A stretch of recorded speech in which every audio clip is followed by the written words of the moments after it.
Hello hi नमस्कार मोमिनी आज ई video रे मु आपण मानको दिखेबी गोटे सुंदर टेम्पल ए मंदिरटी अछि परदेसी पूरा रेडीमेड कॉम्प्लेक्स पाखरे आमे जेते बेले इंदौर जाइथिलु ही गला नवरात्र समय रे ए वीडियोटी सेते बड़ टाइम रो हेले टाइम पाई नथिले ए वीडियोटी अपलोड करिया पई टिके लेट ही जाईछि आउ तो सेति पई एबे मु खोजी के पाइली तार फुल वीडियोटा तो सेति पई मु एबे इटा को एडिट करिके अपलोड करूछि ଏଇଟା ଆମେ ରାତିରେ ଯେତେବେଳେ ଡିନର ପାଇଁ ବାହାରକୁ ବାହାରିଥିଲୁ ସେତେବେଳେ ଏଇଟା ବାଟରେ ପଡିଲା ତ ଆମେ ଦେଖିଲୁ ବହୁତ ସୁନ୍ଦର ସଜାଇଥିଲା। ତ ମୋ ହଜବେଣ୍ଡ କହିଲେ ଚାଲ ଭିତରେ ଦେଖି ନବା ସେଇଠି କଣ ଅଛି। ତ ଆମେ ସାଙ୍ଗେ ସାଙ୍ଗେ ବାହାରି ପଡିଲୁ ଭିତରକୁ ଯିବା ପାଇଁ ମନ୍ଦିର ଭିତରେ।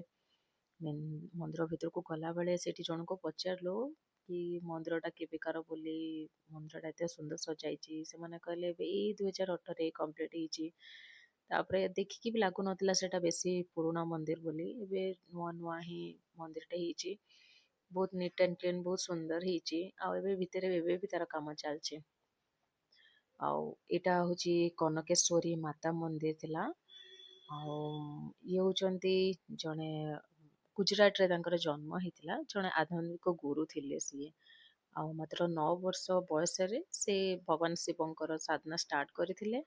ଆଉ 16 ବର୍ଷ ବୟସରେ ସେ ସନ୍ନ୍ୟାସ ନେଇଯାଇଥିଲେ ଆଉ ତାଙ୍କ ଯୋଉ କନକ ମାତାଙ୍କ ତାଙ୍କ ନାଁଟା ତାଙ୍କ ଗୁରୁ ଦେଇଥିଲେ ତାଙ୍କୁ। ଆଉ ସେଦିନରୁ ତାଙ୍କୁ କନକେଶ୍ୱରୀ ନାଁରେ ତାଙ୍କୁ ପୂଜା ଅର୍ଚ୍ଚନା କରାଯାଉଛି। Thank you for watching like share and subscribe.